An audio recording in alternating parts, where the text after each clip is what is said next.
வணக்கம் ஸ்டூடெண்ட்ஸ். நாம இப்போ சிஏ ஃபவுண்டேஷன் எக்கனாமிக்ஸ்ல இருக்கிற unit 2 basic problems of an எக்கானமில இருந்து முக்கியமான சாப்டர் 2.1 கேபிட்டலிஸ்ட் எக்கானமி பத்தி ரொம்ப டீடைலா ஸ்டெப் பை ஸ்டெப்பா பார்க்கலாம். இந்த டாபிக் புரிஞ்சுக்கிறதுக்கு ரொம்ப ஈஸியா இருக்கும். 2.1 கேபிட்டலிஸ்ட் எக்கானமி முதலாளித்துவ பொருளாதாரம். 1 மீனிங் அண்ட் இன்ட்ரோடக்ஷன் அர்த்தமும் அறிமுகமும். கேபிட்டலிசம் சிஸ்டம்ல ப்ரொடக்ஷனுக்கான எல்லா மீன்ஸும் கருவிகளும், அதாவது லேண்ட், லேபர், கேபிட்டல், என்டர்பிரினர்ஷிப் எல்லாமே பிரைவேட் இண்டிவிஜுவல்ஸால ஓன் பண்ணப்பட்டு அவங்களுடைய கண்ட்ரோல்ல தான் இருக்கும். இந்த சிஸ்டமோட முக்கியமான மெயின்ஸ்டே அடிப்படை என்னன்னா பிரைவேட் ப்ராப்பர்ட்டி, தனியார் சொத்துரிமை. இதோட டிரைவிங் ஃபோர்ஸ், இயக்கும் சக்தி என்னன்னா ப்ராஃபிட் மோட்டிவ் தான். கன்சியூமர்ஸ் மற்றும் பிசினஸஸ் எடுக்கிற டிசிஷன்ஸ் தான் இங்க இருக்கிற எக்கனாமிக் ஆக்டிவிட்டியை டிட்டர்மைன் பண்ணும். இந்த சிஸ்டம்ல கவர்மெண்ட்டுக்கு எக்கனாமிக் அஃபேர்ஸ், பொருளாதார விவகாரங்கள் மேனேஜ் பண்றதுல ரொம்ப லிமிட்டட் ரோல் தான் இருக்கும். இந்த கேபிட்டலிஸ்ட் எக்கானமிய ஃப்ரீ மார்க்கெட் எக்கானமி இல்லனா லேசர்-ஃபேர் எக்கானமி அப்படின்னு கூட சொல்லுவாங்க. எக்ஸாம்பிள்ஸ் பாத்தீங்கன்னா United States, United Kingdom, South Korea மாதிரி நாடுகள் இதுல பியூர் ஃபார்ம் இல்லாட்டாலும் கேபிட்டலிஸ்ட் ஃபீச்சர்ஸை காட்டுது. 2.1 கேபிட்டலிஸ்ட் எக்கானமி முதலாளித்துவ பொருளாதாரம். 2 characteristics of a capitalist economy முக்கிய அம்சங்கள். இந்த கேபிட்டலிஸ்ட் எக்கானமிக்குன்னு சில முக்கியமான ஃபீச்சர்ஸ் இருக்கு.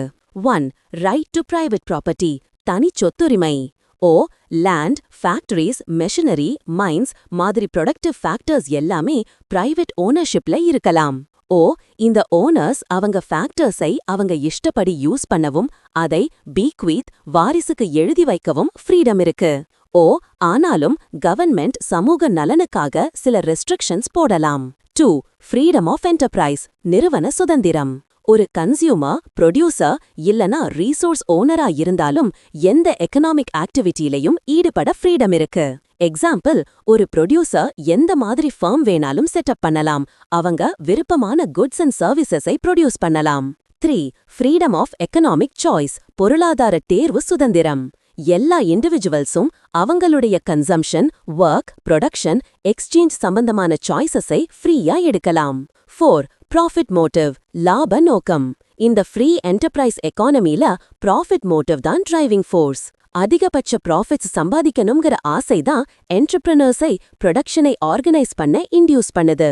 5 கன்சியூமர் சாவேனிட்டி நுகர்வோர் இறையாண்மை. கேபிட்டலிசம்ல கன்சியூமர் தான் கிங் மாதிரி.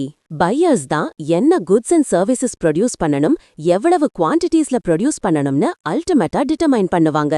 கன்சியூமர்ஸ் அவங்க குட்ஸ் மற்றும் சர்வீசஸ சூஸ் பண்றதுல கம்ப்ளீட் ஃப்ரீடம் இருக்கு. அதனால ப்ரொடியூசர்ஸ் கன்சியூமர்ஸ் விரும்புறது தான் ப்ரொடியூஸ் பண்ணணும். அவங்க பர்ச்சேஸ் பண்றத வச்சுதான் எக்கானமியோட லிமிட்டட் ரீசோர்சஸ் எப்படி அலோகேட் பண்ணப்படும்னு டிசைட் ஆகுது. 6 காம்படிஷன் போட்டி. கேபிட்டலிஸ்ட் எக்கானமியோட மோஸ்ட் இம்பார்ட்டன்ட் ஃபீச்சர் இதுதான். காம்படிஷன் தான் பையர்ஸ் மற்றும் செல்லர்ஸ் மத்தியில சிறந்தது எதுன்னு வெளியே கொண்டு வந்து ரீசோர்சஸை எஃபிஷியன்ட்டா யூஸ் பண்ண ரிசல்ட் பண்ணும். 7 ஆப்சன்ஸ் ஆஃப் கவர்மெண்ட் இன்டர்ஃபியரன்ஸ் அரசு தலையீடு இல்லாமை. ஒரு பியூர்லி கேபிட்டலிஸ்ட் எக்கானமில கவர்மெண்டால சென்ட்ரலி பிளான்ட், கண்ட்ரோல் பண்ணப்பட்ட இல்லனா ரெகுலேட்டட் ஆகாது. எல்லா எக்கனாமிக் டிசிஷன்ஸும் செல்ஃப் இன்ட்ரெஸ்ட் மற்றும் பிரைஸ் மெக்கானிசம் மூலமா கைட் பண்ணப்படுது. இந்த மெக்கானிசம் கவர்மெண்டல் அத்தாரிட்டிஸோட டைரக்ஷன் இல்லாமலே ஆட்டோமேட்டிக்கா ஆபரேட் ஆகும். 3 how capitalist economies solve central problems மத்திய பிரச்சனைகளை எப்படி தீர்க்கின்றன. ஒரு கேபிட்டலிஸ்ட் எக்கானமில சென்ட்ரல் பிளானிங் அத்தாரிட்டி இல்லாவிட்டாலும் அது இம்பர்சனல் ஃபோர்ஸஸான மார்க்கெட் டிமாண்ட் மற்றும் சப்ளை, அதாவது பிரைஸ் மெக்கானிசமை யூஸ் பண்ணி தான் அதோட சென்ட்ரல் ப்ராப்ளம்ஸை சால்வ் பண்ணுது. ஏ டிசைடிங் வாட் டு ப்ரொடியூஸ் என்ன உற்பத்தி செய்வது. ஒரு என்டர்பிரினரோட எய்ம் என்னன்னா எவ்வளவு ப்ராஃபிட் சம்பாதிக்க முடியுமோ அவ்வளவு சம்பாதிக்கணும். கன்சியூமர்ஸ் எதை வாங்கணும்னு விரும்புறாங்களோ அதை ப்ரொடியூஸ் பண்ண பிசினஸ்மேன் போட்டி போடுவாங்க. எக்ஸாம்பிள், கன்சியூமர்ஸ் அதிக கார்ஸ் கேட்டாங்கன்னா கார்ஸ்க்கான டிமாண்ட் அதிகரிக்கும். அதனால அதோட பிரைசஸும் அதிகரிக்கும். காஸ்ட்ஸ் மாறாம கார் பிரைஸ் ஏறுச்சுனா ப்ராஃபிட்ஸ் அதிகமாகும். இது ப்ரொடியூசர்ஸை அதிக கார்ஸ் ப்ரொடியூஸ் பண்ண இன்டியூஸ் பண்ணும். மறுபக்கம் கிளாத்துக்கான டிமாண்ட் குறைஞ்சா பிரைஸ் குறைஞ்சு ப்ராஃபிட்ஸ் குறையும். அப்போ கிளாத் ப்ரொடியூஸ் பண்ண இன்சென்டிவ் இருக்காது. ஆக ஒரு கேபிட்டலிஸ்ட் எக்கானமில என்ன ப்ரொடியூஸ் பண்ணணுங்கிற குவெஸ்டனை குட்ஸ் மீது ஸ்பெண்ட் பண்ணி ப்ரிஃபரன்சஸ் காட்டுற கன்சியூமர்ஸ் தான் அல்டிமேட்டா டிசைட் பண்ணுவாங்க. B. Deciding how to produce, எப்படி உற்பத்தி செய்வது. ஒரு என்டர்பிரனர் எந்த ப்ரொடக்ஷன் டெக்னிக் அவனுக்கு காஸ்ட் ஆஃப் ப்ரொடக்ஷனை மினிமமா கொடுக்குதோ அதை தான் சூஸ் பண்ணுவான். லேபர் ரெலட்டிவ்லி சீப்பா இருந்தா லேபர் இன்டென்சிவ் மெத்தட் யூஸ் பண்ணுவான். லேபர் ரெலட்டிவ்லி காஸ்ட்லியா இருந்தா கேபிட்டல் இன்டென்சிவ் மெத்தட் யூஸ் பண்ணுவான். ஆக ப்ரொடக்ஷன் ஃபேக்டர்ஸோட ரெலட்டிவ் பிரைசஸ் தான் எப்படி ப்ரொடியூஸ் பண்ணணும்னு டிசைட் பண்ண உதவும். C. Deciding for whom to produce, யாருக்காக உற்பத்தி செய்வது. கேபிட்டலிஸ்ட் எக்கானமில பையிங் கெப்பாசிட்டி இருக்கிறவங்களுக்காக தான் குட்ஸ் அண்ட் சர்வீசஸ் ப்ரொடியூஸ் பண்ணப்படும். ஒருத்தரோட பையிங் கெப்பாசிட்டி அவரோட இன்கமை டிபெண்ட் பண்ணி இருக்கும். அந்த இன்கம் அவர் எவ்வளவு ஒர்க் பண்றார், அவர் ஓன் பண்ணி இருக்கிற ஃபேக்டர்ஸோட பிரைசஸ் என்ன மற்றும் அவருக்கு எவ்வளவு ப்ராப்பர்ட்டி இருக்குங்கிறதை டிபெண்ட் பண்ணி இருக்கும். இன்கம் அதிகமா இருந்தா பையிங் கெப்பாசிட்டி அதிகமாகும். அதனால குட்ஸ்கான டிமாண்ட் அதிகமாகும். D. Deciding about consumption, saving and investment, நுகர்வு, சேமிப்பு மற்றும் முதலீடு. கன்சம்ஷன் மற்றும் சேவிங்ஸை கன்சியூமர்ஸ் செய்றாங்க. இன்வெஸ்ட்மெண்ட்ஸை என்டர்பிரனர்ஸ் செய்றாங்க. கன்சியூமர்ஸோட சேவிங்ஸ் மார்க்கெட்ல இருக்கிற ரேட் ஆஃப் இன்ட்ரெஸ்டை டிபெண்ட் பண்ணி இருக்கும். இன்கம் மற்றும் இன்ட்ரெஸ்ட் ரேட்ஸ் அதிகமா இருந்தா சேவிங்ஸ் அதிகமாகும். இன்வெஸ்ட்மெண்ட் டெசிஷன்ஸ் கேபிட்டல் மீதான ரேட் ஆஃப் ரிட்டர்னை டிபெண்ட் பண்ணி இருக்கும். ப்ராஃபிட் எக்ஸ்பெக்டேஷன் அதிகமா இருந்தா இன்வெஸ்ட்மெண்ட் அதிகமாகும். இன்ட்ரெஸ்ட் ரேட் மற்றும் ரிட்டர்ன் ஆன் கேபிட்டல்ங்கிறது கேபிட்டலோட பிரைசஸ் தான். தஸ் என்ன குட்ஸ் ப்ரொடியூஸ் பண்ணப்படுது, எப்படி ப்ரொடியூஸ் பண்ணப்படுது, யாருக்காக ப்ரொடியூஸ் பண்ணப்படுது, எக்கனாமிக் growthக்கு என்ன ப்ரொவிஷன்ஸ் பண்ணப்படுது எல்லாமே பிரைஸ் மெக்கானிசம் இல்லனா மார்க்கெட் மெக்கானிசமால தான் டிசைட் பண்ணப்படுது. 4. மெரிட்ஸ் ஆஃப் கேபிட்டலிஸ்ட் எக்கானமி, நிறைகள். கேபிட்டலிஸ்ட் எக்கானமில இருக்கிற பெனிஃபிட்ஸ் என்னன்னா 1. இது self regulating system. Price mechanism மூலமா ஆட்டோமேட்டிக்கா ஒர்க் ஆகுது. அதனால இன்ஃபர்மேஷன் கலெக்ட் பண்றது, பாலிசிஸ் ஃபார்முலேட் பண்றதுக்கான காஸ்ட் தேவையில்லை. 2. பிரைவேட் ப்ராப்பர்ட்டி மற்றும் ப்ராஃபிட் மோட்டிவ் இருக்கிறதுனால அதிக எஃபிஷியன்சி மற்றும் இன்சென்டிவ் டு ஒர்க் கிடைக்கும். 3. இன்வெஸ்டர்ஸ் எக்கனாமிக்கலி ஃபீஸபிள் ப்ராஜெக்ட்ஸ்ல மட்டுமே இன்வெஸ்ட் பண்ண விரும்புறதால எக்கனாமிக் growth ப்ராசஸ் ஃபாஸ்டா இருக்க சான்ஸ் இருக்கு. 4. ரீசோர்சஸ் எங்க அதிகமா ப்ரொடக்டிவா இருக்கோ அங்கதான் யூஸ் பண்ணப்படும். இதனால இருக்கிற ப்ரொடக்டிவ் ரீசோர்சஸ் ஆப்டிமம் அலோகேஷன் ஆகும். 5. பொதுவா இந்த சிஸ்டம்ல ஆபரேட்டிவ் எஃபிஷியன்சி அதிகமா இருக்கும். 6. எல்லா ப்ரொடியூசர்ஸும் காஸ்ட் எஃபெக்டிவ் மெத்தட்ஸை எம்ப்ளாய் பண்ணி ப்ராஃபிட்டை மேக்ஸிமைஸ் பண்ண ட்ரை பண்றதால காஸ்ட் ஆஃப் ப்ரொடக்ஷன் மினிமைஸ் ஆகும். 7. எஃபிஷியன்ட் எக்கனாமிக் டிசிஷன்ஸ் எடுக்கவும் அதை இம்ப்ளிமெண்ட் பண்ணவும் இன்சென்டிவ்ஸ் இருக்கு. 8. காம்படிஷன் இருக்கிறதுனால ப்ரொடியூசர்ஸ் பலதரப்பட்ட குட் குவாலிட்டி ப்ராடக்ட்ஸை ரீசனபிள் பிரைசஸ்ல கொண்டு வர ஃபோர்ஸ் பண்ணப்படுறாங்க. இதனால கன்சியூமர்ஸ் அதிக சாட்டிஸ்ஃபேக்ஷன் அடைஞ்சு ஸ்டாண்டர்ட் ஆஃப் லிவிங் உயரும். 9. இன்னோவேஷன் மற்றும் டெக்னாலஜிக்கல் ப்ரோக்ரஸுக்கு இன்சென்டிவ்ஸ் கிடைக்கும். பிசினஸ் டேலண்ட்ஸ் மற்றும் ரீசர்ச் வளர்றதுனால கண்ட்ரிக்கே பெனிஃபிட் கிடைக்கும். 10.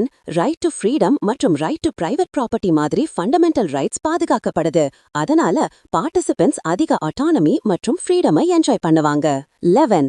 இனிஷியேட்டிவ் மற்றும் என்டர்பிரைஸ் இருக்கிறவங்களுக்கு ரிவார்ட் பனிஷ் பண்ணி இம்ப்ரூடென்ட் மற்றும் எஃபிஷியன்டா இருக்கிறவங்கள பனிஷ் பண்ணும். 12. இந்த செட்டப் என்டர்பிரைஸ் மற்றும் ரிஸ்க் டேக்கிங்கை என்கரேஜ் பண்ணி என்டர்பிரனோரியல் கிளாஸ் உருவாக ஹெல்ப் பண்ணும். 13. இந்த செட்டப் என்டர்பிரைஸ் மற்றும் ரிஸ்க் டேக்கிங்கை என்கரேஜ் பண்ணி என்டர்பிரனோரியல் கிளாஸ் உருவாக ஹெல்ப் பண்ணும். 15. இந்த செட்டப் என்டர்பிரைஸ் மற்றும் ரிஸ்க் டேக்கிங்கை என்கரேஜ் பண்ணி என்டர்பிரனோரியல் கிளாஸ் உருவாக ஹெல்ப் பண்ணும். 16. இந்த செட்டப் என்டர்பிரைஸ் மற்றும் ரிஸ்க் டேக்கிங்கை என்கரேஜ் பண்ணி என்டர்பிரனோரியல் கிளாஸ் உருவாக ஹெல்ப் பண்ணும். 5. Demerits ஆஃப் கேபிட்டலிசம், குறைகள். இந்த சிஸ்டம்ல சில டிஸ்அட்வான்டேஜஸும் இருக்கு. 1. வாஸ்ட் எக்கனாமிக் இன்இக்வாலிட்டி மற்றும் சோஷியல் இன்ஜஸ்டிஸ் இருக்கு. 2. சமூகம் ஹேவ்ஸ் மற்றும் ஹேவ் நாட்ஸ் என இரண்டாக பிரிஞ்சு சோஷியல் அன்ரெஸ்ட் மற்றும் கிளாஸ் கான்ஃப்ளிக்ட் உருவாகும். 3. ஹியூமன் ரைட்ஸை விட ப்ராப்பர்ட்டி ரைட்ஸுக்கு முன்னுரிமை கிடைக்கும். 4. எக்கனாமிக் இன்இக்வாலிட்டிஸ்னால அன்ஃபேர்னஸ் மற்றும் எக்கனாமிக் ஆப்பர்ச்சுனிட்டிஸ்ல பெரிய டிஃபரன்ஸ் ஏற்படும். 5. இதோட எய்ம் ப்ராஃபிட் மட்டும்தான், மக்களின் வெல்ஃபேர் இக்னோர் பண்ணப்படும்.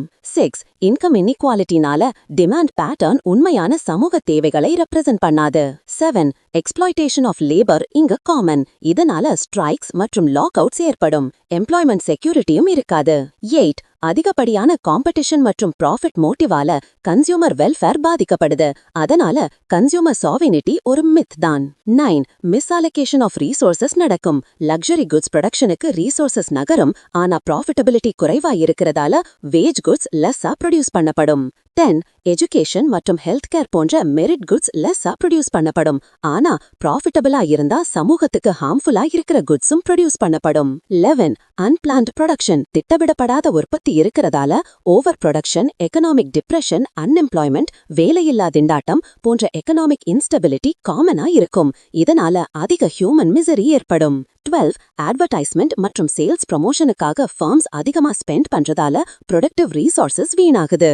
13. பெரிய ஃபர்ம்ஸ் சின்ன ஃபர்ம்ஸை வெளியே துரத்தி விடுறதால மோனோபோலிஸ் உருவாக இந்த கேபிட்டலிசம் வழிவகுக்கும். 14. அதிகப்படியான மெட்டீரியலிசம் மற்றும் அன்எத்திக்கல் கன்சம்ஷனால என்விரான்மெண்டல் டீக்ரடேஷன் ஏற்படும். இதுதான் கேபிட்டலிஸ்ட் எக்கானமியோட ஸ்டெப் பை ஸ்டெப் எக்ஸ்பிளனேஷன். உங்களுக்கு புரிஞ்சிருக்கும்னு நம்புறேன் ஸ்டூடெண்ட்ஸ்.